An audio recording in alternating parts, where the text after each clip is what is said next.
Bonjour, Mesdames les mairesses et Messieurs les maires, et bienvenue à la séance publique du Conseil des maires de la MRC en ce mercredi 25 novembre 2020.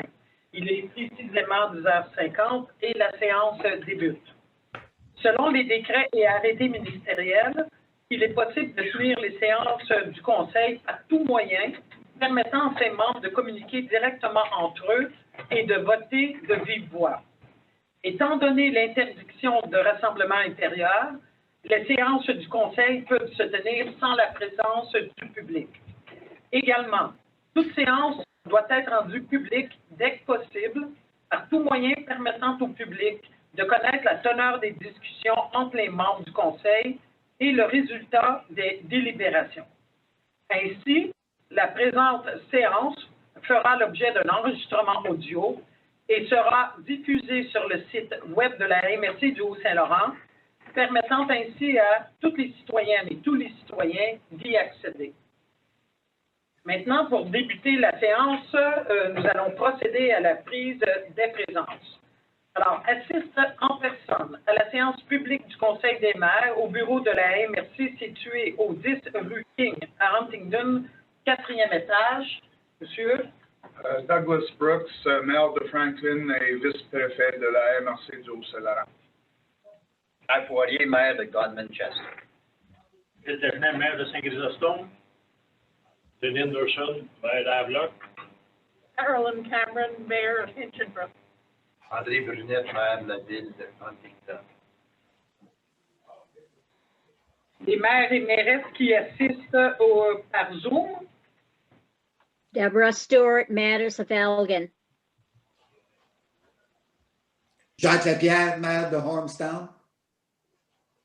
Linda Gagnon, maire de la municipalité du canton de Dundee.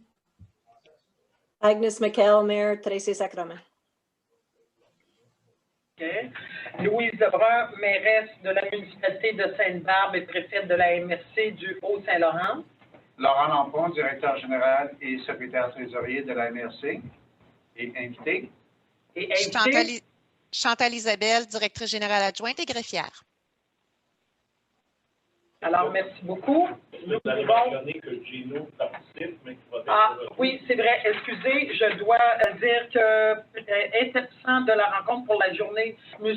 Rick Redby, maire de Hawick, est présentement et temporairement absent. M. Gino Moretti, maire de Saint-Étienne, mais qui va nous rejoindre dans quelques minutes. Okay. Alors, nous pouvons débuter notre convocation. Alors, vous avez un projet d'ordre du jour au point 1, ouverture de la séance proposée par M. Anderson et appuyée par M. Dagenet. Merci. Au point 2, adoption de l'ordre du jour. Il n'y a pas de modification, alors je recevrai une proposition par M. Jacques Lapierre qui propose et c'est appuyé par Mme Agnès McKell. Au point 3, confirmation à la ministre des Affaires municipales et de l'Habitation du report de l'adoption des prévisions budgétaires 2021 de la MRC du Haut-Saint-Laurent. Alors, les états financiers audités pour l'exercice qui se termine le 31 décembre 2019 vont être adoptés au cours du mois de décembre, dans la première quinzaine du mois de décembre. Et évidemment, ça nous prend ces états financiers-là audités et adoptés pour pouvoir faire notre budget 2021. Donc, on n'y arrivera pas avant la fin de 2020. Et la résolution, elle est de mandater la préfète, Mme Louise Lebrun, pour confirmer auprès du MAMACH la décision du Conseil des maires du Haut-Saint-Laurent de se prévaloir des articles 148.0.2 et 975 du Code municipal qui stipule, pour l'article 148.02.2, d'aviser le MAMACH de l'intention de la MRC de déposer l'adoption du budget 2021 au cours du premier trimestre de 2021, entre janvier et mars, et concernant l'article 975, de confirmer qu'au 1er janvier 2021, le quart de chacun des crédits prévus au budget 2020 sera réputé adopté et que la MRC devra agir en conséquence auprès de ses municipalités membres dès le mois de janvier 2021. Et aussi, la résolution comporte de mandater le directeur général et secrétaire trésorier d'informer la direction régionale du MAMACH ainsi que les municipalités locales du territoire de la MRC du Haut-Saint-Laurent de cette résolution. Alors, M. Dagenet fait la proposition, M. Poirier appuie. Est-ce qu'il y a des questions? D'abord, Clarification. clarification, Pour oui. votre information, j'ai reçu le projet de rapport financier d'état financier lundi. J'ai eu une rencontre avec Mme Chantal Monicky jeudi, ce qui fait que mercredi prochain, Boudreau-Poirier va venir vous présenter les états financiers audités 2019. Et on devrait être en position de les adopter le 9 décembre prochain. OK. Et vous aviez de joindre la lettre qui va être envoyée à Mme la ministre, Mme André Laforêt, la ministre des Affaires municipales. Au point 4, le calendrier des instances 2021. Alors, il s'agit ici d'adopter le calendrier 2021 pour la tenue des séances du Conseil. Nous aurons 5 séances en comité administratif et 9 séances publiques, donc 14 en tout. Alors, il s'agit aussi de mandater le directeur général de donner un avis public du contenu du calendrier selon le règlement sur les modalités de publication des avis publics. Monsieur Brunet? Il y a peut-être 2 corrections à faire. Le 13, c'est un mardi. Le 13 avril, c'est un mardi. Dans quelle section vous êtes? Le séance du Conseil. Dans la séance du Conseil le 13 avril 2021. Ouais, C'est un mardi. Donc, ça devrait être le 12, le 14. Le 14, puis le 25, ben, c'est un mardi, alors ça serait le 26. Le 26 mai? Si on tient ça toujours les mercredis. Oui, oui. À partir du 25 août. 25 mai. Le 25 mai, c'est un mardi. Ça serait le 26. OK. OK, merci pour ces corrections que vous en faites la proposition proposée par M. Brunet et appuyée, un des maires par Zoom, je ne veux pas vous oublier, Mme Gagnon. Merci beaucoup. Au point 5, un avis de motion relativement au projet de règlement touchant à la rémunération des membres du Conseil des maires de la MRC du Haut-Saint-Laurent pour l'année 2021, abrogeant le règlement numéro 313-2020. Alors, j'ai besoin d'une personne qui va faire l'avis de motion. Seulement une personne. André. Je pose un avis de motion. Merci. Au point 6, ratification des résolutions adoptées en comité de travail. En 6.1, en comité de travail, on va se rappeler qui a été proposé par M. Giovanni Moretti et appuyé par M. Jacques Lapierre d'autoriser le directeur général à mandater la firme Legault Trudeau Arpentage Géomètre pour réaliser un certificat de localisation de l'immeuble connu comme étant le Kid Park Lewis pour un montant de 2 471,96 $. Ce certificat de localisation-là sera livré possiblement entre le 18 décembre 2020 et que, si requis aux fins de la transaction et sur approbation préalable de la MRC du Haut-Saint-Laurent, que la firme Legault Trudeau soit mandatée aussi pour procéder à l'inscription de cet immeuble au cadastre du Québec au coût de 1 200 $ plus taxes, si requis. En 6.2, je vais les défiler comme ça pour qu'après, je reçoive un proposeur, un appuyeur pour ratifier ces résolutions-là. En 6.2, nous avions résolu de confirmer la nomination de M. Giovanni Moretti à représenter la MRC du Haut-Saint-Laurent au Conseil stratégique de la table de concertation régionale du Haut-Saint-Laurent et du Grand Montréal. Ça avait été proposé par Mme Caroline Cameron et appuyé par M. Richard Redby. Et en 6.3, le barrage station de pompage Rivière-Laguerre, projet de mandat à André Légaré et associés. Ça avait été proposé par M. Giovanni Moretti, appuyé de Mme Caroline Cameron. Et toutes ces résolutions-là, je tiens à le mentionner, ça avait été adopté à l'unanimité.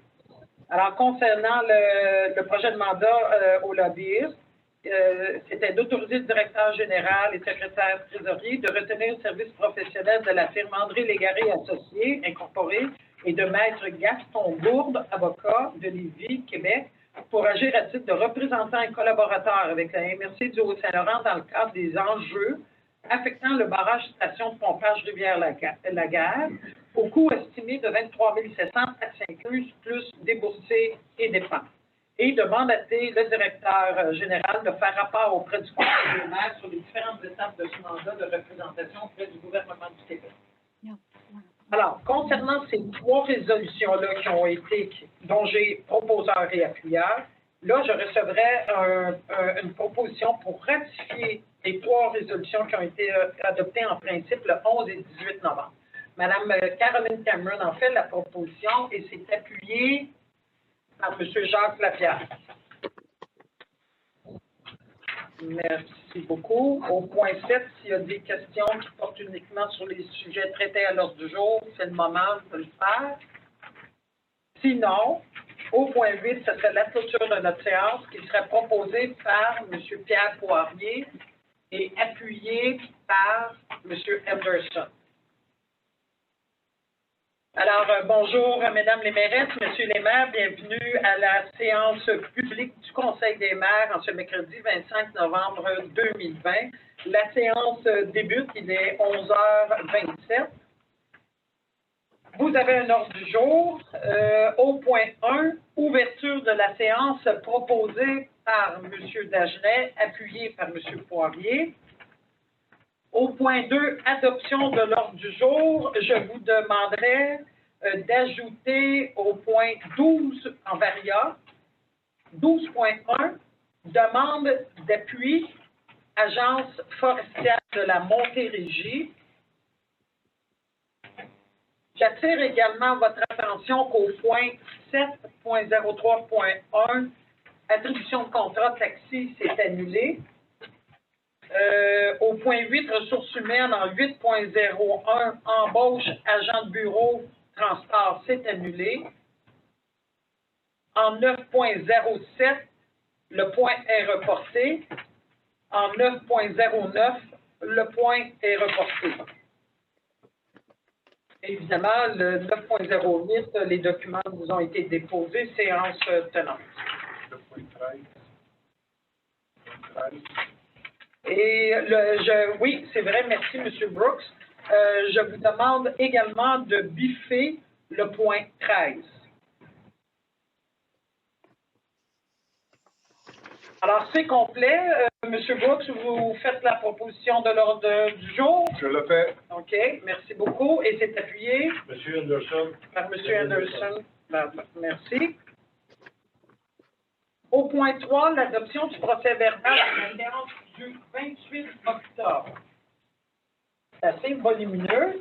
Est-ce que vous l'avez sûrement regardé puisque vous l'avez reçu depuis plusieurs jours? Est-ce qu'il y a des corrections, modifications apportées? Non. Alors, les personnes présentes prendraient quelqu'un qui fait la proposition. M. Lapierre fait la proposition et c'est appuyé par Mme McKell. Merci beaucoup. Au point 4, période de questions générales de l'Assemblée. Alors, compte tenu de l'absence du public, toute personne souhaitant soumettre une question doit le faire au plus tard le 24 novembre 2020 à 16h auprès de la direction générale. Monsieur Lampon, nous avons reçu des questions. Oui, Madame la préfète. Alors, nous avons reçu 5 questions de Madame Louise Boutin, de Monsieur Robert Chrétien, de Monsieur Roland Chess, de Monsieur Philippe Daoud, de Madame Nicole Poirier. Et nous avons reçu quelques 9 questions de Maître Alain Fournier. Alors, si vous permettez, je vais lire la première question. Avant de procéder à la lecture des questions, je prendrai un petit 2 minutes pour faire une mise au point. Alors, la mise au point, c'est sûr qu'elle va servir aux gens qui écouteront l'enregistrement de la séance d'aujourd'hui, soit le mercredi 25 novembre 2020. Et je demande que cette mise au point soit consignée au procès-verbal de cette rencontre. Depuis 4 mois, 5 avec aujourd'hui, la période de questions comporte uniquement des questions sur le quai de Port-Louis. Le vice-préfet, M. Pierre Poirier, et maire de la municipalité de Gun-Manchester, ainsi que moi-même, Louise Lebrun, préfète et mairesse de la municipalité de Sainte-Barbe, avons répondu à toutes ces questions. Nous l'avons fait en exerçant parfaitement notre rôle de représentant de la table du Conseil des maires, composé de 13 municipalités. Nous avons exprimé et exprimons encore aujourd'hui, lors des périodes de questions du public, les décisions prises unanimement et majoritairement par tous les maires et les mairesses concernant ce dossier. L'intervention que je fais s'adresse aux quelques citoyens et citoyennes de notre MRC mal informés et méconnaissants du rôle de préfet ou de vice-préfet et qui tentent au moyen de fausses nouvelles sur les réseaux sociaux, entre autres, d'attribuer le dossier du quai de Port-Louis à la préfète. À cette table, je siège en tant que mairesse de Sainte-Barbe et je ne représente qu'un 13e des voix. Lorsque toutes les municipalités se sont exprimées, mon rôle de préfète, représentante de la table du Conseil des maires, m'oblige de bien représenter l'instance de la MRC et de rendre publiques les décisions prises par les maires et les mairesses élus démocratiquement par leurs citoyens. Que ces décisions aient été prises à l'unanimité ou à la majorité. À vous, citoyens et citoyennes, qui écoutez présentement cet enregistrement, vous êtes dorénavant informés du rôle et des obligations du préfet et vice-préfet d'une MRC. Et vous êtes en mesure maintenant de comprendre que lorsque je m'adresse au public, ici, à la MRC, je parle au nom des 13 maires et mairesses élus. Maintenant que cette mise au point essentielle est faite, nous pouvons passer à la période de questions.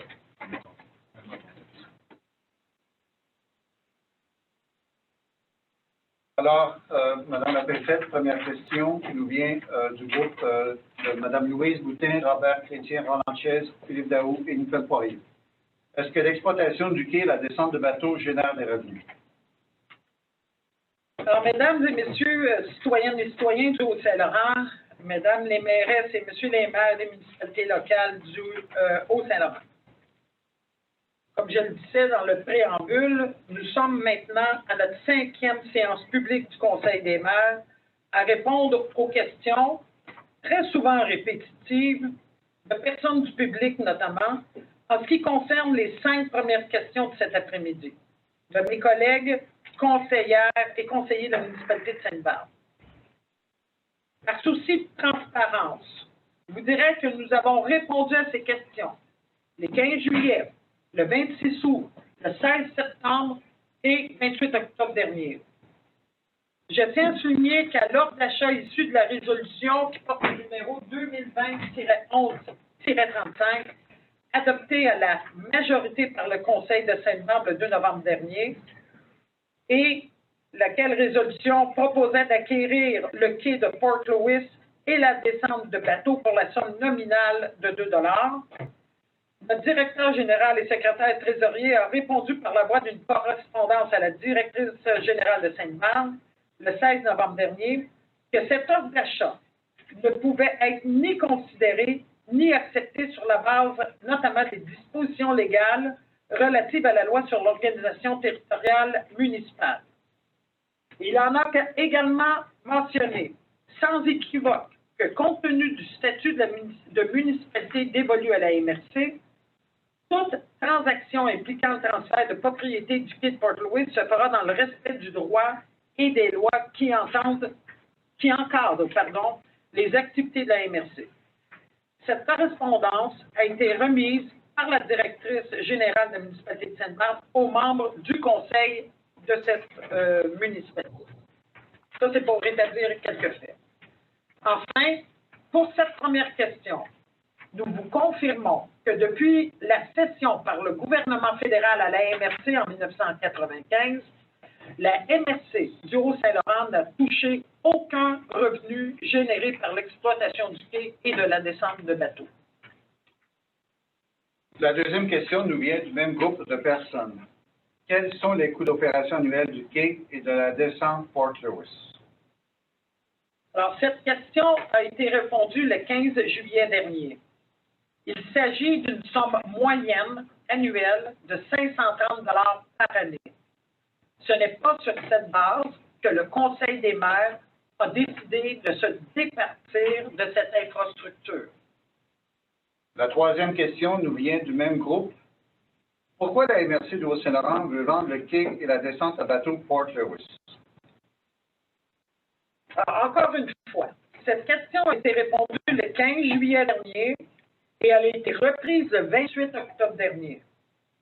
Nous avons unanimement et majoritairement par la suite à l'offre d'achat reçue du propriétaire de Marina Port-Louis de sa propre initiative, saisi cette occasion et convenu de se départir de cette infrastructure pour éviter d'encourir des dépenses qu'engendrerait une réparation majeure du quai de Port-Louis et d'avoir à taxer par la suite tous les citoyens du Haut-Saint-Laurent. La quatrième question nous vient du même groupe de citoyens. Si la MRC du Haut-Saint-Laurent veut se défaire de ces immobilisations, pourquoi ne vend-elle pas sa piste cyclable? Nous avons répondu à cette question le 28 octobre dernier et nous le ferons encore.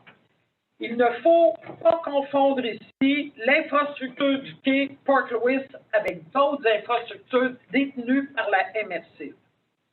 Comme il a déjà été mentionné, nous prenons nos décisions en fonction de la situation et des contextes particuliers à chacune des infrastructures. La cinquième question nous vient toujours du même groupe de citoyens. Y a-t-il eu de nouveaux développements concernant la future vente du quai et de la descente à bateau Port-Louis? Et si oui, quels sont-ils? Oui, il y a des développements importants qui vont être annoncés dans le cadre de cette transaction qui implique trois parties. La MRC du Haut-Saint-Laurent, la municipalité de Saint-Anicet et la marina de Port-Louis. Je vous rappelle que la MRC et les deux autres parties impliquées sont accompagnées d'avocats et de notaires professionnels de la firme Danton-Rainville qui tiennent compte de tous les aspects légaux et juridiques dans cette transaction. Dès que nous pourrons annoncer ces développements, nous le ferons. À partir de la sixième question, les questions nous viennent de Maître Alain Fournier. Alors, la sixième question se dit comme ceci. Quels sont les motifs réels de la vente du quai et de la descente? Alors, avant d'entreprendre les réponses aux questions, les suivantes, les questions 6 à 15 de Maître Alain Fournier, je tiens à le remercier pour son intérêt dans les enjeux d'intérêt public. À titre de citoyen de Saint-Anicet, Maître Fournier, vous serez invité à prendre connaissance des développements dans ce dossier qui seront annoncés ultérieurement. Je crois qu'ils répondront à plusieurs de vos questionnements. En ce qui concerne les motifs de la vente, nous avons déjà répondu à cette question le 15 juillet et 28 octobre dernier, comme nous l'avons mentionné en réponse à la question 3 un petit peu plus tôt. La septième question. Quels sont les frais annuels reliés à l'entretien? Alors, encore une fois, nous avons répondu à la question au point 2 de cette période de questions. Réponse. Alors, je vous invite à vous en référer au point 2. La huitième question. Quels sont les revenus que génère l'infrastructure?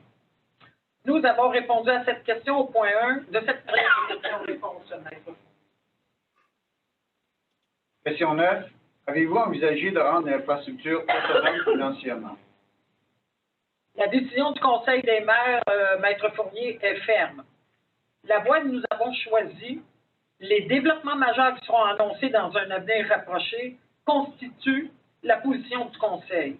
Et, nous le répétons, dans ce processus, nous sommes accompagnés par des professionnels du droit et de la loi qui nous rassurent constamment sur la légalité de cette transaction.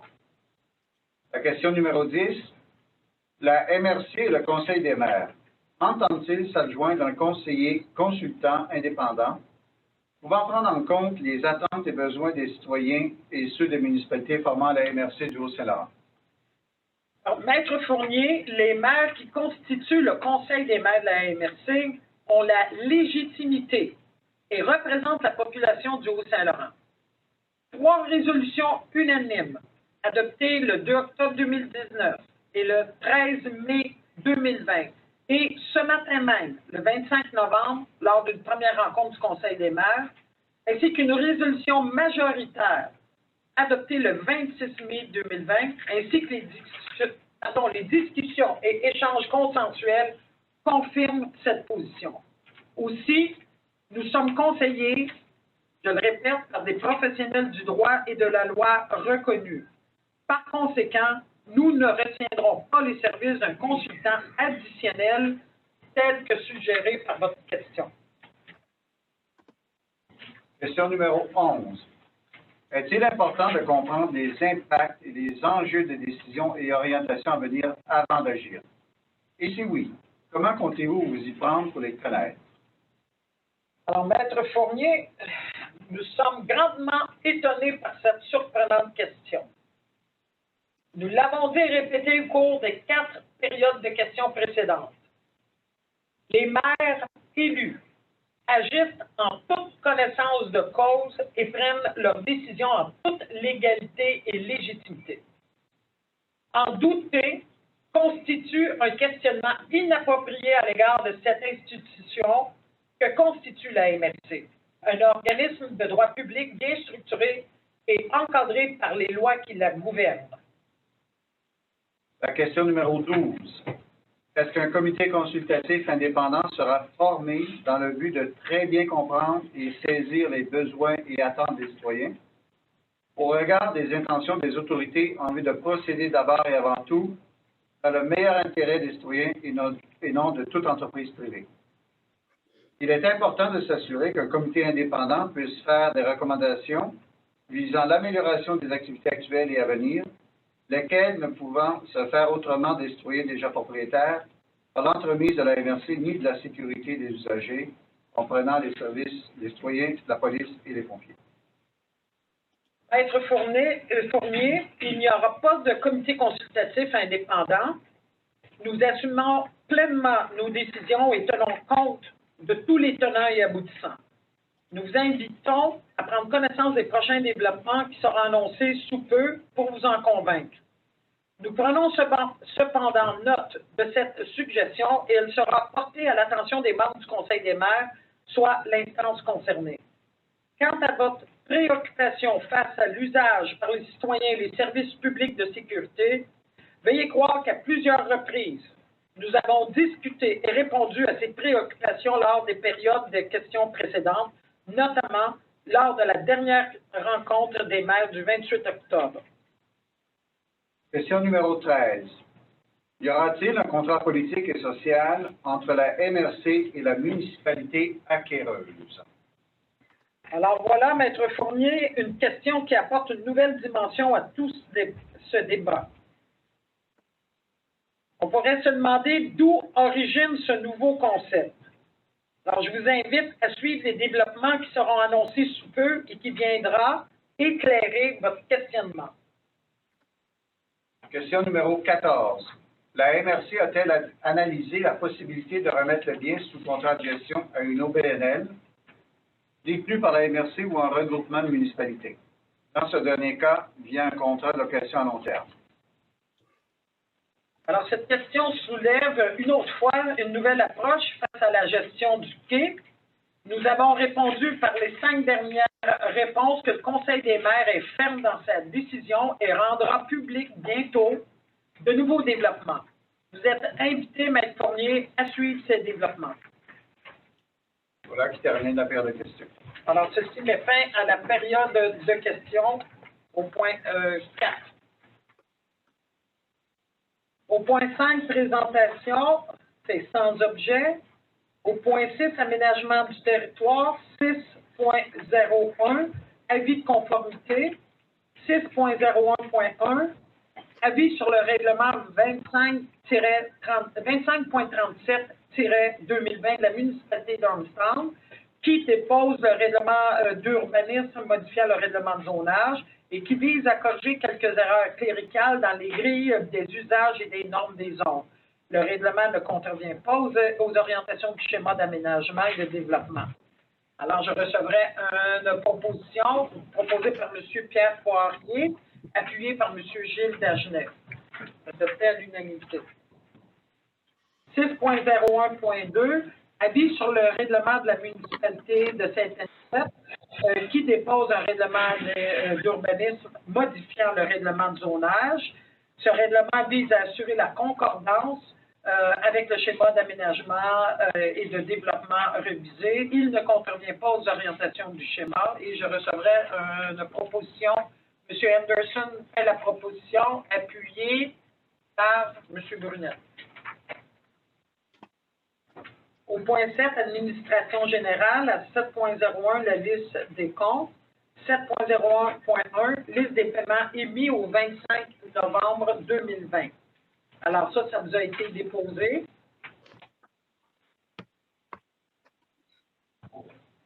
Est-ce qu'il y a des questions par rapport à la liste des paiements émis au 25 novembre? Sinon, ça me prendrait un proposeur. I'll propose Deborah Stewart. OK. Proposé par Mme Deborah Stewart, appuyé par M. Pierre Poirier. 7.01.2, la liste des comptes recevables, 60, 90 jours et 120 jours et plus. Il n'y en a pas. Il n'y en a pas, c'est à 0. Est-ce que ça prend quand même un proposeur? Non, OK. En 7.02, les factures. Alors là, on en a pour 17 points à payer des factures. En 7.02.1, paiement de facture à corporative d'information municipale concernant la tenue à jour des rôles d'évaluation, le maintien d'inventaire, l'équilibration et la matrice graphique pour octobre 2020 au montant de 46 932,53 taxes incluses et on autorise le directeur général à réformer des municipalités participantes. Alors, c'est proposé par Pierre Poirier, appuyé par Deborah Stewart. Next time, Deborah. Okay. Adopté à l'unanimité. Est-ce qu'on a fait concernant... Oui, on a fait des représentations, on a estimé les satisfactions. Oui. Oui. OK. Je ne sais pas comment il va réagir, quelles sont les réactions, mais ça a été passé. OK. On Oui, avait M. prévu, Brunet. M. Lambron, une rencontre avec des directeurs généraux des 13 municipalités. Vous avez... Oui, on avait parlé. Ça, c'est pas encore convoqué, mais oui, ça va être convoqué. En tout cas, c'est pour les municipalités concernées, c'est il y a Sainte-Barbe, Armstrong, Huntingdon, Inchington, non? Havelock, il y en manque encore un autre. C'est une situation vraiment malaisante. Moi, ma directrice, elle a écrit à la personne responsable. Le premier retour de courriel qu'elle a eu, c'était comme écoutez, on fait notre possible. Vous êtes la 3e municipalité. Nous sommes en Huntingdon. On en fait une autre, après ça, on arrive chez vous. C'est comme un peu, c'est pas ce qui a été dit, mais ça voulait dire soyez patients, on va arriver. Bon, mais ça ne me disait pas quand ils vont arriver. C'est qu'en attendant, ben, on est comme vous tous. ça l'affecte nos revenus. Et après ça, on a reçu un autre courriel qui, là, demandait plus d'informations. Et là, maintenant, ils sont rendus chez nous. Mais, c'est ça. On va voir, je pensais même que la semaine passée, M. Provenchard aurait pu être ici. Ben, mais... il devait être ici. Il y a eu une séance de formation, mais il n'est pas venu. Parce qu'il y a sûrement d'autres problèmes. Alors, mais si jamais M. Provencher se pointait à la MRC, j'aimerais ça être informé pour le rencontrer. c'est sûr. Au nom des maires. OK. 7.0. J'ai-tu un proposant pour ça? Est-ce que j'avais un proposant, M. Non? Oui, M. Poirier, Mme. OK. Monsieur C'est bon. 7.02.2, paiement de facture sur les routes du Saint-Laurent pour le mois d'octobre au montant de 3 000 $, aucune taxe applicable, proposé par... Deborah Stewart. Oui, c'est vrai. Proposé par Deborah Stewart et appuyé par Gilles Dagenet. M. Dagenet. 7.02.3, paiement de facture taxi ensemble pour le mois d'octobre. Le secteur ouest représente 9 217,40, le secteur est 7 352,50, soit pour un total de 16 569,90, taxes incluses. Proposé par M. Brooks et appuyé de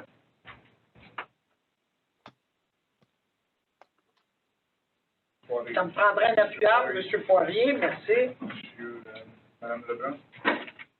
Monsieur Moretti. Oui, merci à M. Brooks. Monsieur Lampron, directeur général, a noté l'arrivée du maire de Saint-Epsette, M. Gino Moretti, qui se joint à la rencontre. Merci. 7.02.4, paiement de facture Waste Management Incorporé pour le mois d'octobre 2020.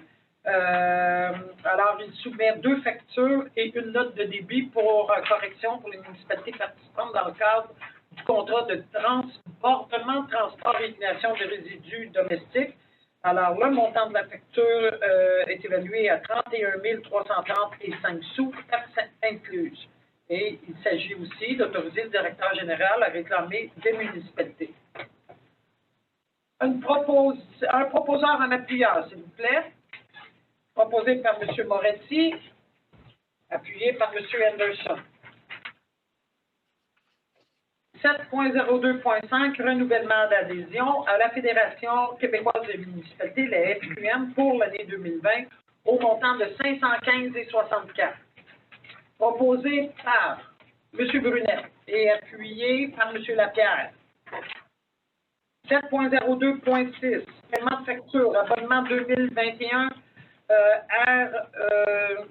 Réseau d'information municipale du Québec, RIMQ, du 1er janvier au 31 décembre 2020, au montant de 661,11. Taxes incluses. Proposé par Agnès McKell, appuyé par Caroline Cameron. Oui, je n'ai pas saisi. Mme Cameron. Et... Agnès, Mme McKell fait la proposition, Mme Cameron appuie. 7.02.7, paiement de facture Régulvar. Il y avait une défectuosité de chauffage dans les locaux du 2e étage où est situé le CLSC. Alors, on a dû faire venir un technicien qui nous soumet sa facture au montant de 1018,78, taxes incluses. Un proposeur, un appuyeur, proposé par M. Poirier et appuyé par M. Lapierre. 7.02.8, paiement de facture RPGL Avocat.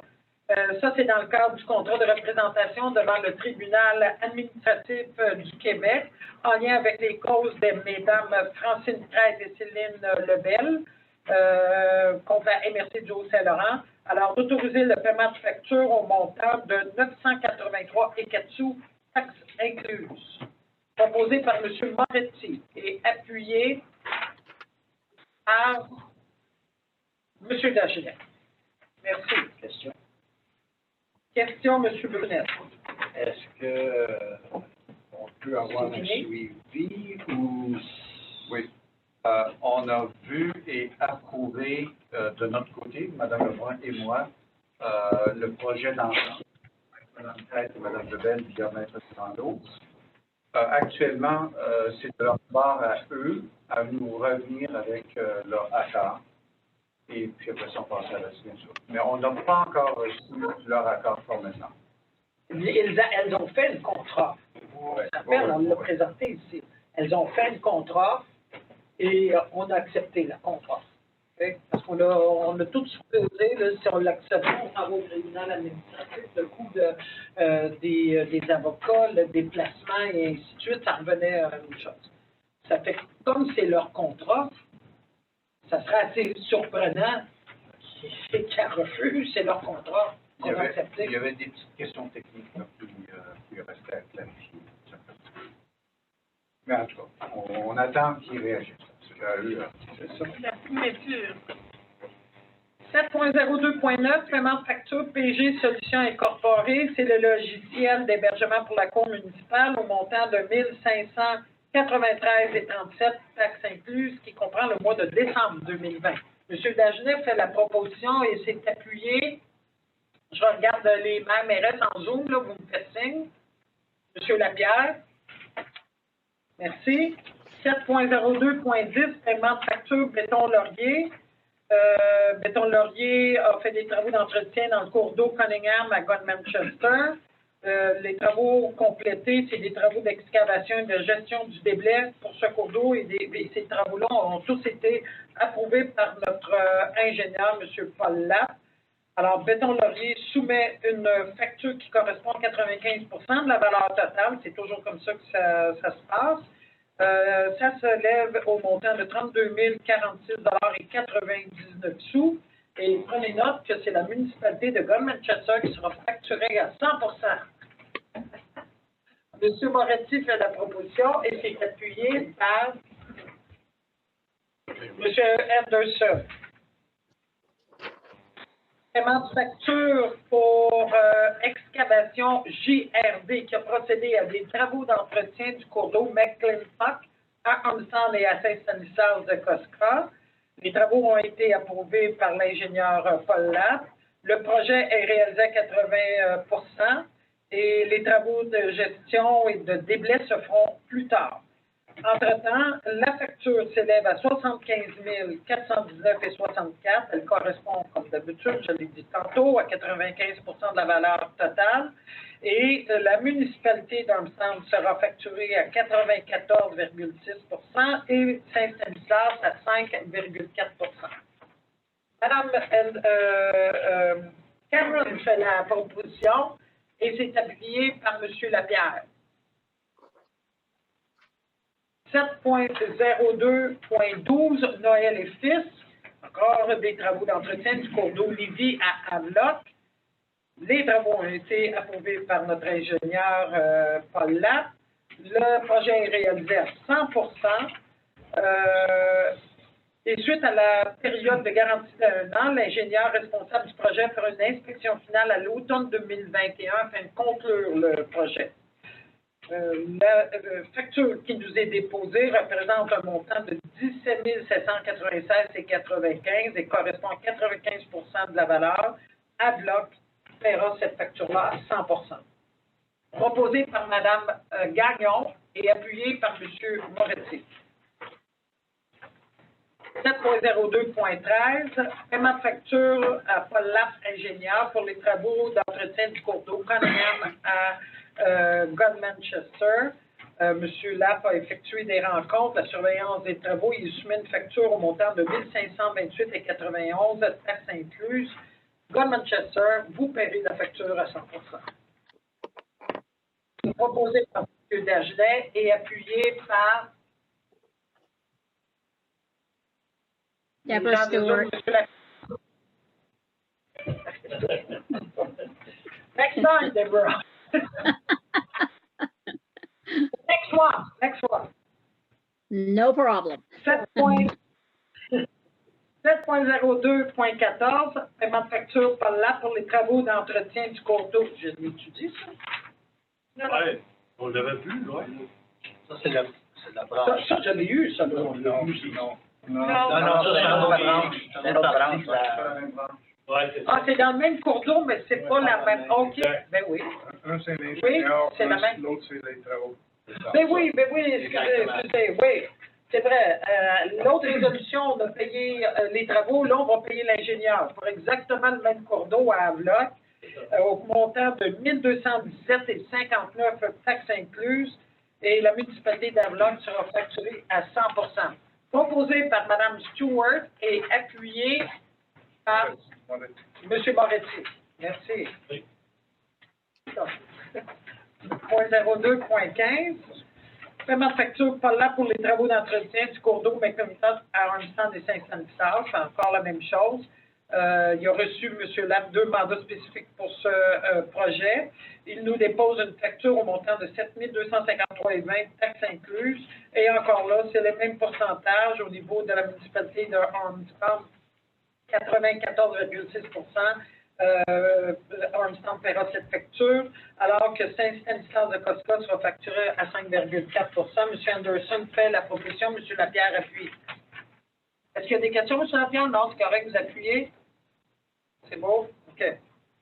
7.02.16, M. Lapp soumet une facture pour les travaux d'entretien du cours d'eau branche ouest de la rivière Laguerre à Saint-Anicette. Il a effectué l'arpentage, l'évaluation hydrologique et hydraulique, puis a préparé le rapport d'inspection du cours d'eau. Il soumet sa facture au montant de 6 908,96 à taxes incluses.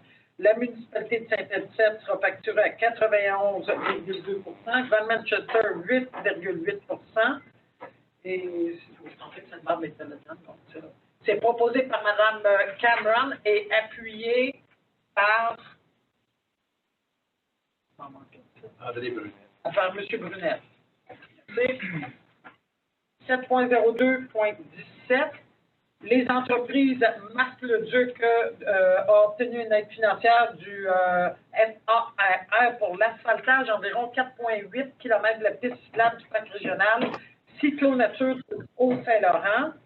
Alors, ils ont eu le contrat pour le désherbage de la piste cyclable. Ils nous soumettent une facture au montant de 1293,47 taxes incluses. Et il s'agit de recevoir une proposition pour payer cette facture. Proposée par M. Jacques Lapierre et appuyée par M. Moretti.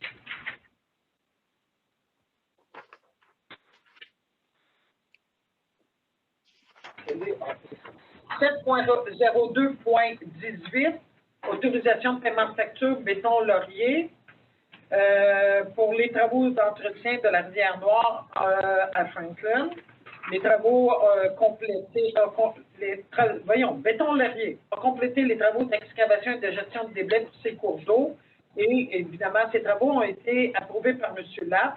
Le projet est réalisé à 100% et Béton Laurier dépose une facture au montant de 13 270,99 qui correspond à 95% de la valeur totale. Et la municipalité de Franklin assumera les coûts à 100%. Proposé par M. Anderson, appuyé par Mme Cameron. Question, Madame. Question, oui. Dans les attendus, le deuxième attendu que Béton Laurier Incorporé a le contrat pour les travaux d'entretien du cours d'eau avec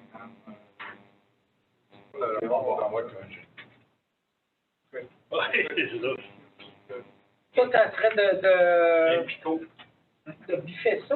Non, ça sera de le corriger tout simplement. Ah, OK. C'est le bon cours d'eau qui doit être nommé. Ah, OK. Correction au deuxième attendu. Merci, M. Brown. C'est quelle rivière? la noire. au début aussi. Oui, c'est supposé d'être. Posé d'être Rivière-Noire. Oui, Rivière-Noire au lieu de Cunningham. Oh. OK. 7.02.19. Autorisation de paiement de facture à Zelle, agence de communication, qui fait parvenir sa 4e facture. Ça, c'est dans le cadre du projet de bonification des soirées communautés. ZEL, agence de communication, a créé divers outils de promotion de communication pour les soirées communautés. Il dépose une facture au montant de 2230,52 taxes incluses. Alors, c'est proposé par M. Poirier, appuyé par M. Moretti. 7.02.20, autorisation de paiement de facture à vecteur 5, soutien stratégique dans la mise en place de l'offre de services de transport collectif au 1er janvier 2021.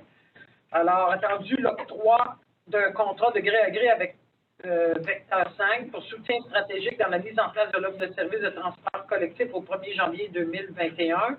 Vecteur 5 a réalisé la moitié du contrat, 50% du mandat d'accompagnement, et il soumet une première facture au montant de 17 418,71 taxes incluses.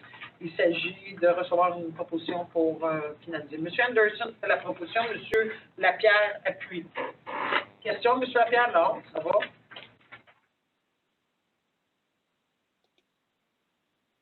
Ça va, hein? 7.02.21, paiement de facture d'Hampton Rainville Avocat. Alors, Hampton Rainville Avocat soumet une facture pour les services professionnels concernant le dossier de la propriété barrage, station pompage de la Rivière-la-Gare au montant de 2897,37 taxes incluses. Alors, c'est proposé par M. Moretti et c'est appuyé par Mme Cameron. 7.02.22, autorisation de paiement de facture d'Hampton Rainville et avocat concernant le quai de Port Louis qui dépose une facture au montant de 1573,44 taxes incluses. La part de M. Moretti fait la proposition et c'est appuyé par M. Lapierre.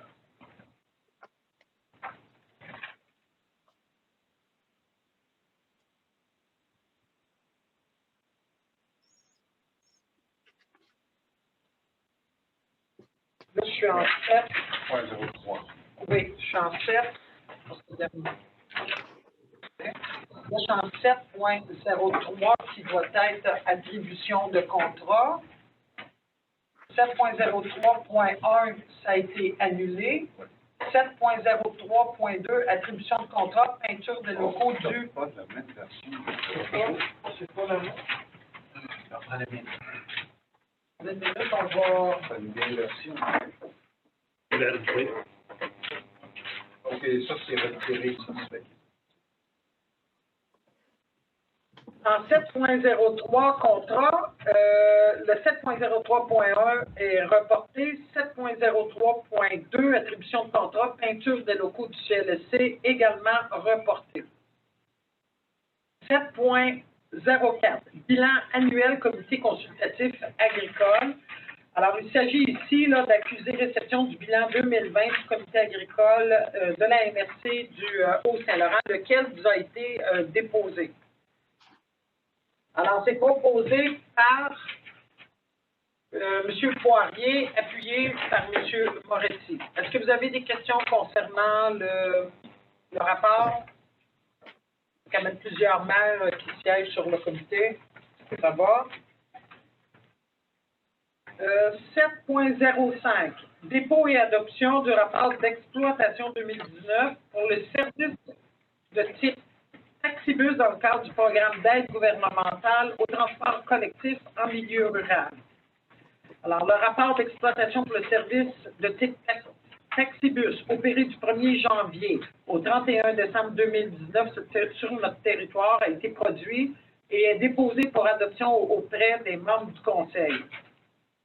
Alors, pour les fins de reddition de compte, en lien avec la réception d'une subvention de ce ministère, le MTQ, au montant de 125 000, et il faut qu'on fasse cette reddition de compte-là. Alors, il s'agit d'adopter le rapport d'exploitation 2019 et d'autoriser le directeur général à transmettre une copie du dit rapport à la direction régionale de la Montérégie du ministère des Transports. Alors, c'est proposé par M. Lapierre, appuyé par M. Moretti. Est-ce que vous aviez des questions concernant le rapport? Ça va? 7.06. Autorisation de dépenses pour la mise en place de l'offre de services de transport collectif au 1er janvier 2021. Attendu la mise en place d'un nouveau modèle de service de transport collectif et adapté au 1er janvier 2021. Attendu des dépenses relatives à la téléphonie, aux données de suivi des véhicules et à l'acquisition de matériel nécessaire à la mise en place du service de transport collectif.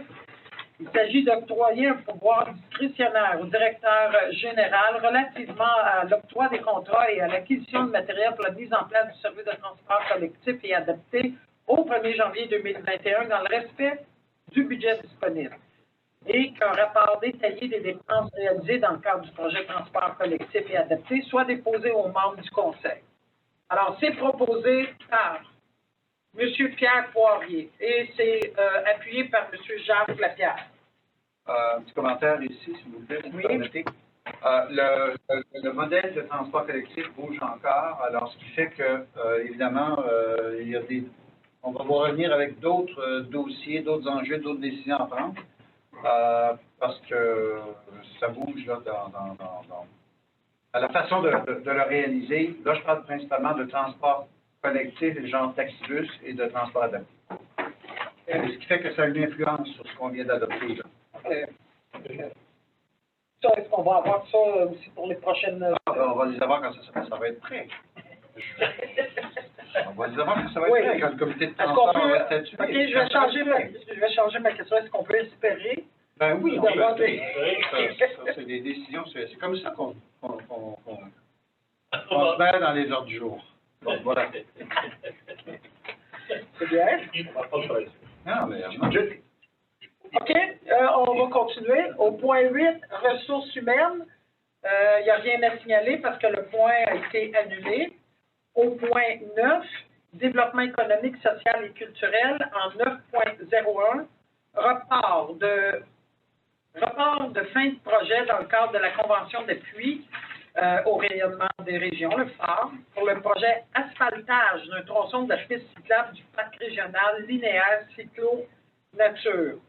Alors, attendu que l'entente prévoit à l'article 12 que le bénéficiaire doit informer sans tarder la ministre qu'il a des raisons de croire qu'il ne réalisera pas l'ensemble du projet avant la date de fin prévue, attendu que la date de fin prévue par la Convention, c'est le 31 décembre 2020, et que malgré le fait que les travaux sont très avancés, certains travaux de finition devront se faire au début de l'été 2021. La reddition de compte ne pourra donc pas se faire à la date prévue.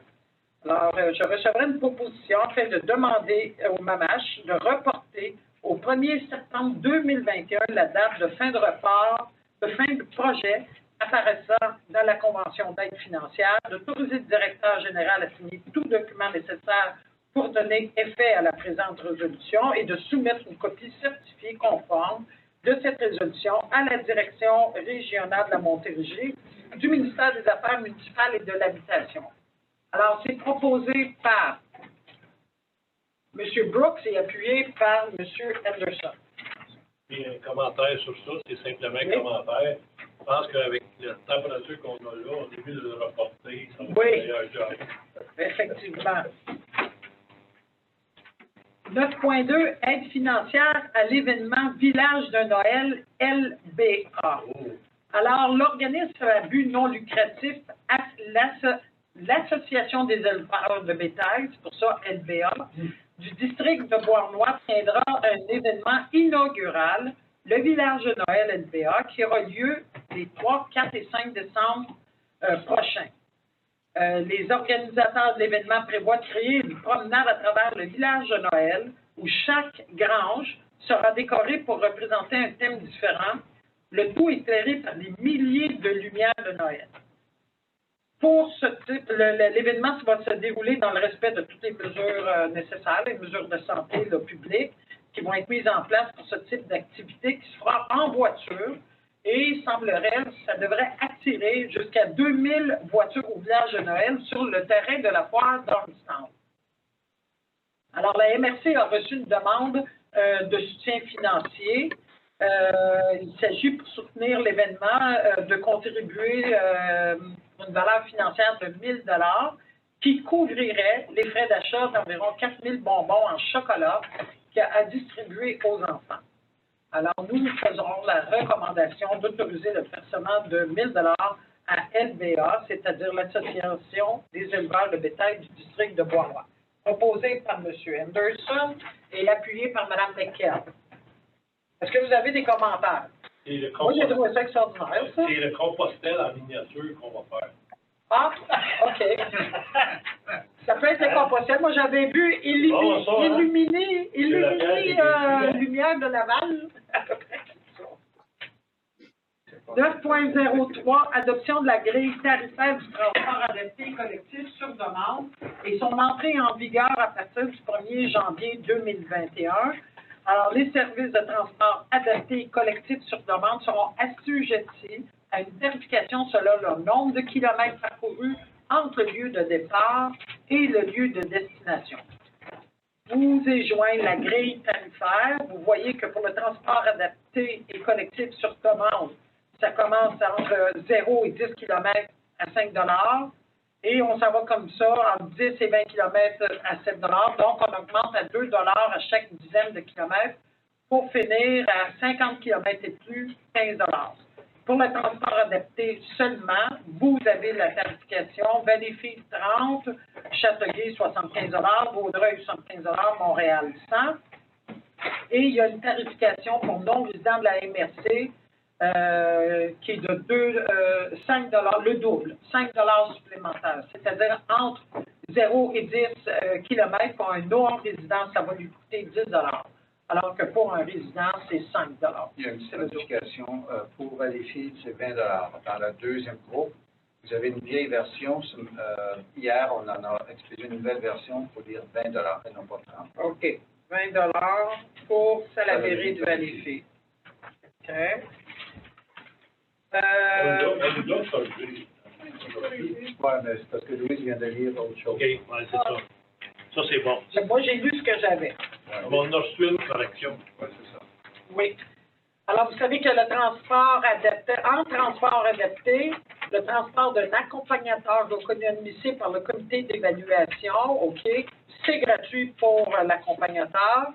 Les enfants de 12 ans et moins doivent être accompagnés d'un adulte. Le transport est gratuit pour les enfants de 12 ans et moins, okay, accompagnés d'adultes. Et les usagers voyageant gratuitement selon les modalités sous-mentionnées doivent embarquer au même point de départ et descendre au même point d'arrivée que les personnes qui les accompagnent.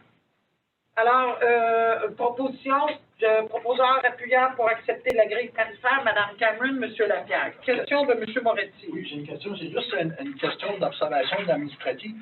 Il faudrait, quand on voit le 50 km et plus, il y aurait besoin juste d'une réflexion peut-être. Faudrait-tu mettre une région de ne pas aller plus loin? Et la raison que je pose ça, il y avait beaucoup d'arguments dernièrement contre le gouvernement. Ils disent, OK, on va payer X pour X nombre de kilomètres, mais si vous allez en dehors de votre zone, au-delà de Montérégie, il y a des frais supplémentaires. C'est juste une observation. Je demande si on devrait plus spécifiquement régional. On spécifie dans le 50 km et plus qu'on se limite, je ne sais pas moi, au territoire de la MRC ici, puis des deux MRC ici. Les deux MRC voisinantes, s'il vous plaît. J'ai M. Lapierre, pardon, qui veut intervenir. M. Lapierre? Oui, en théorie, au niveau du transport, particulièrement pour, juste une petite seconde là, que j'y revienne, pour le transport collectif sur demande. En théorie, c'est à l'intérieur de la MRC, point. Si ma mémoire est bonne, compte tenu du fait que c'est pour amener aux lignes qui s'en vont à Montréal et aux lignes qui s'en vont à Valleyfield. Donc, il pourrait avoir 50 km, exemple, quelqu'un qui partirait de Dundee et qui s'en vient jusqu'à pour la forme Ormstown. Ouais. Mais tu ne pourrais pas, exemple, partir de Dundee et t'en aller à, je dis n'importe quoi, à Montréal. Okay? Ouais. Donc, on va le spécifier. On va le spécifier à l'intérieur du territoire de Haut-Saint-Laurent. C'est ça. OK. 9.04, concertation horizon, appui aux priorités stratégiques. Alors, on vous les avait remises, les priorités, il y a à peu près une semaine ou deux. Vous avez la sécurité alimentaire, soutenir les acteurs de terrain afin de stimuler le développement de projets collectifs et structurants, favorisant la sécurité alimentaire. Nous avons la réussite éducative et sociale, dont l'objectif est de soutenir le déploiement et l'arrimage des projets ou initiatives favorisant la réussite éducative et sociale. Au point 3, nous avons le transport collectif et abordable, dont l'objectif est de tenir une veille en matière de transport collectif et abordable. Au point 4, nous avons comme quatrième priorité stratégique le logement social et abordable, dont l'objectif est de faciliter l'accès aux ressources en matière de logement social et abordable. La cinquième stratégie, réduction des inégalités sociales et économiques, dont l'objectif est de favoriser la mise en place d'approches et d'outils ayant un impact sur la réduction des inégalités sociales et économiques. Stratégie 6, renforcement de l'action collective et soutien aux acteurs communautaires. L'objectif est de soutenir et renforcer les processus de collaboration et de mobilisation des différents acteurs de l'ouest de la Montérégie. Et enfin, une septième priorité, accessibilité des services, dont l'objectif est d'augmenter l'accessibilité des services dans l'ouest de la Montérégie. Alors, si vous êtes d'accord avec les priorités stratégiques 2021-2026, je recevrai une proposition pour les adopter, proposée par M. Moretti, appuyée par M. Poirier. Merci. 9.05, évaluation des projets artistiques déposés au Conseil des arts et des lettres. Alors, il y a eu un appel à projet artistique. Les recommandations du comité s'appuient sur la valeur ou mérite des meilleurs projets en fonction des sommes disponibles. L'artiste sélectionné pour le Haut-Saint-Laurent est Mme Catherine Farish, une résidente de Havelock, n'est-ce pas? Pardon. Il s'est classé 5e sur les 23 dossiers présentés en raison de la qualité de son projet. Et Mme Farish est l'une des rares candidates à se voir accorder le plein montant demandé, soit un montant de 20 000 $. Alors, le MRC du Haut-Saint-Laurent contribuera ce montant en engageant la somme de 8 000 $, tel que convenu lors de la signature de l'entente qu'on a avec la CALQ. Et la CALQ attend une confirmation autorisant les résultats de la part de la MRC du Haut-Saint-Laurent afin de procéder à l'annonce officielle de ces résultats aux artistes et organismes. Alors, je recevrai une proposition pour entériner les résultats d'évaluation des projets artistiques faits par le comité de sélection du CALQ et de désigner M. Lafronde, directeur général, pour envoyer une confirmation par courriel. Et j'ai rajouté un petit point moi-même. Ça serait intéressant aussi d'envoyer une lettre de félicitations à Mme Catherine Farish de la part du Conseil des maires. C'est proposé par M. Dagenet et appuyé par M. Moretti.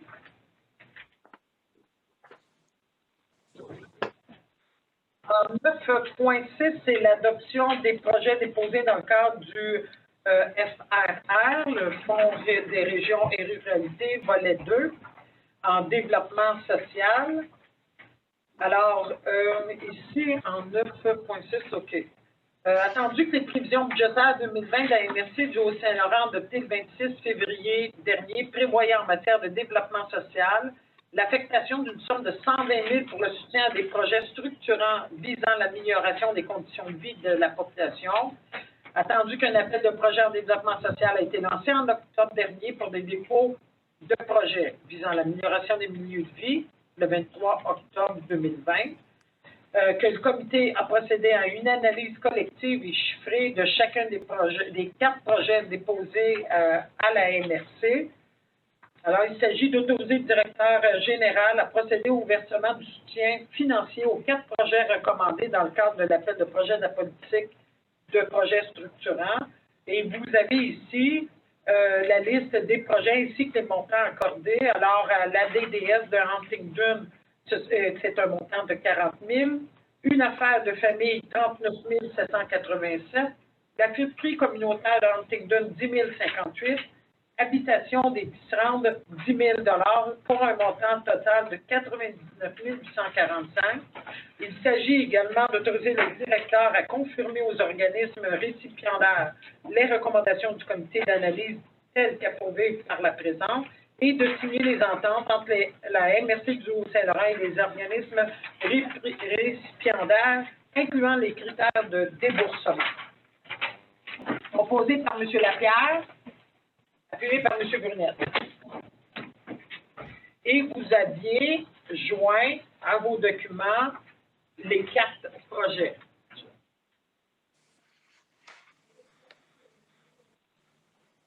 Donc, 9.7 point reporté, 9.08 programme d'aide d'urgence au PME, PUHSL, PU pour programme d'urgence, HSL pour Haut-Saint-Laurent-29.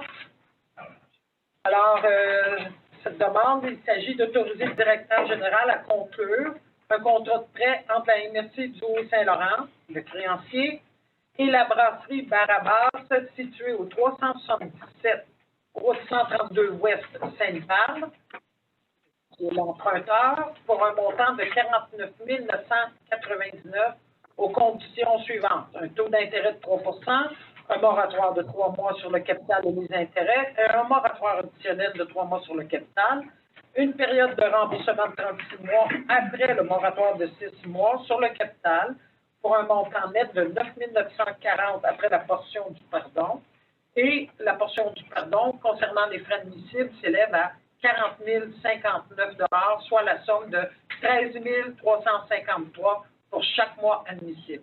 Il s'agit d'autoriser le directeur général à signer au nom de la MRC le dit contrat de prêt et de prendre les mesures nécessaires pour procéder au versement, puis au remboursement de ce prêt net du dit pardon de prêt par l'emprunteur au créancier et de mandater le directeur général procéder aux redditions de comptes prévues au contrat entre la MRC du Haut-Saint-Laurent et le ministère de l'Économie et de l'Innovation en lien avec le présent prêt net du dit pardon de prêt. M. Brooks en fait la proposition et s'est appuyé par M. Moretti. Si vous permettez. Oui. Il s'agit ici du premier cas qu'on vient d'approuver là, concernant le nouveau programme d'aide aux entreprises en région d'alerte maximale, là, le fameux AERAM du gouvernement annoncé par le ministre Fitzgibbon. Alors, vous comprendrez qu'on vient d'autoriser un prêt de 49 000, mais il va y avoir un pardon de 40 000, ce qui fait que le montant qui va être à rembourser, c'est 9 000. Parce que c'est le premier cas qu'on vit là où on peut appliquer le programme annoncé par le ministre Fitzgibbon. On a sur notre planche à dessin 2 autres cas actuellement, puis là j'ai appris qu'il y en avait un 3e tantôt, qui devrait vous être soumis au cours des prochaines semaines.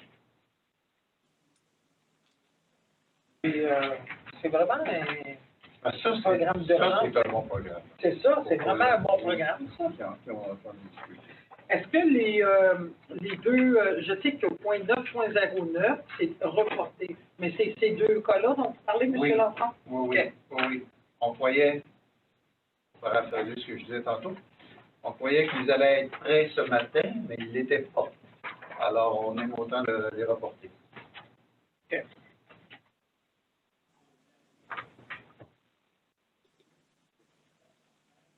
Au point 9.10, Madame la préfète, juste un petit point. Pardon, M. Lapierre. Oui. Juste un point à savoir, le pardon comme ça, là, ça, c'est effectivement le gouvernement du Québec qui assume ça, hein, c'est ça? Oui, Jacques. M. Lapierre, oui. C'est le gouvernement du Québec qui assume ça. C'est le programme que M. Fitzgibbon a annoncé il y a environ 3 semaines, un mois, là, qui permet aux entreprises de restauration, brasserie, spa, surtout des entreprises de restauration et dans le tourisme, là, et qui souffrent énormément de la situation actuelle en région rouge. Et comme nous, on est devenu région rouge autour du 20 octobre dernier, parce que pour être admissible, il fallait avoir au moins un bloc de 10 jours dans le mois d'octobre, plus novembre, plus décembre. Des régions qui sont devenues rouges en novembre, elles, ce sont novembre, décembre, janvier, maximum 3 mois. Alors, oui, c'est dans ce cadre-là. Et c'est le premier cas, comme je l'annonçais. Si vous avez suivi un petit peu l'actualité, Monsieur le ministre, on lui reprochait de ne pas avoir beaucoup d'annonces à faire. Bon, voici une qui le fera. Est-ce que, encore une fois, ce programme-là va pouvoir s'ajouter à celui du fédéral? Oui, oui. D'ailleurs, Barabas a utilisé le programme fédéral de 40 000. Là. OK. Merci. Son nom, ça, Barabas? Oui. Oui, c'est à Saint-Jean. 9.10, place aux jeunes, séjour exploratoire.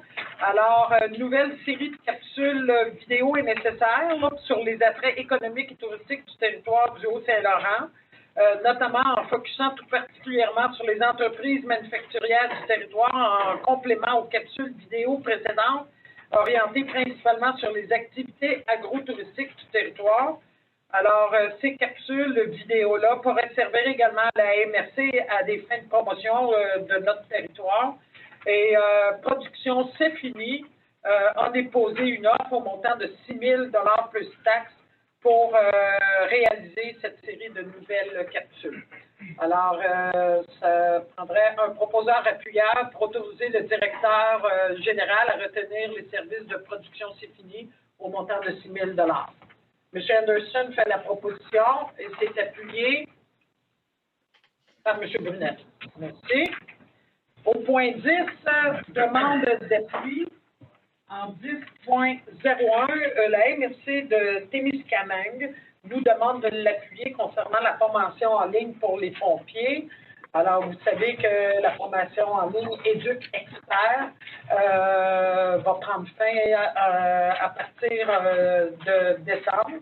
Ça va être la fin de la formation en ligne. Puis, c'est quelque chose qui est vraiment important pour nos pompiers volontaires, surtout que c'est une formation qui est faite en ligne. Alors, ici, la MRC de Témiscamingue demande à l'École nationale des pompiers du Québec de réintégrer cette formation-là. Alors, M. Moretti propose d'appuyer la MRC Témiscamingue et Mme Cameron appuie. Au point 11, c'est sans objet, correspondance. Au point 12, varia. En 12.1, on avait une demande d'appui de l'Agence forestière Montérégie. M.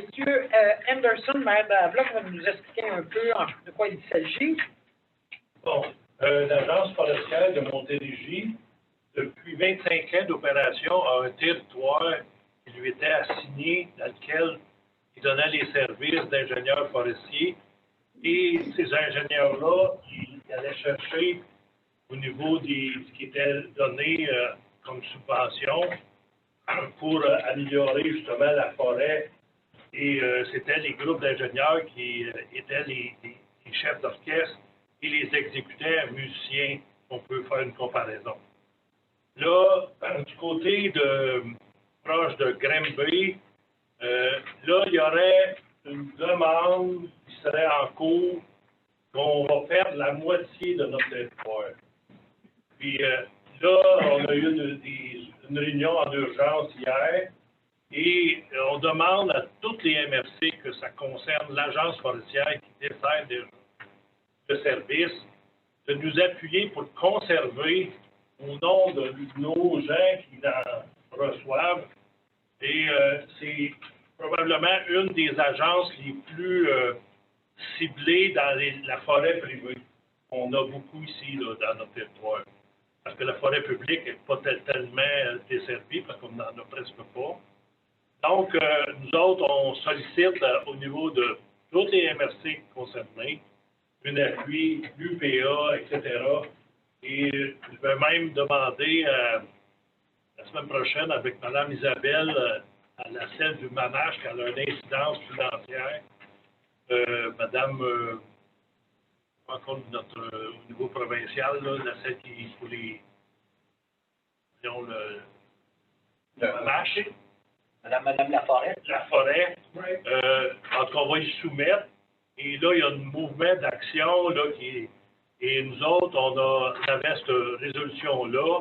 Elle va être un peu changée pour plus ciblée pour comprendre, à être envoyée aux gens qui sont desservis et aussi à tous les gens dans lesquels ça l'implique. Des préfets, on a ça là, au niveau là, de qu'est-ce que vous avez là, vous autres souvent que vous le représentez au niveau du phare. Et quand on a besoin de l'agence forestière, des services que les autres offrent, c'est une agence qui a quand même une renommée de 25 ans de bonne c'est crédible, c'est crédible. C'est ça. Puis là, on vous demande de nous appuyer en ayant compris ce que la demande que je soumets là, comme résolution. C'est un peu ça l'explication, c'est qu'on a peur de perdre 50% de ce qu'on avait comme territoire desservi. Et M. Bonnardel, qui serait à la tête de tout ça, de l'autre côté, ça serait strictement sur une base politique discutée depuis 2 ans. Puis, c'est pas, le milieu n'est pas d'accord. Et on vous demande de nous aider à, justement, nous protéger et conserver ça. Les demandes d'appui, OK. Et ça, une fois qu'il est demandé un OK, un changement, on peut prendre tel quel la proposition. OK. Alors, oui, ça serait proposé par M. Moretti et appuyé de M. Poirier. Okay, dans le fond, on va prendre exactement la même résolution qu'on va leur envoyer. C'est bon. Au point 14, la levée de l'Assemblée proposée par M. Dagenet et appuyée par Mme Cameron. Alors, merci beaucoup.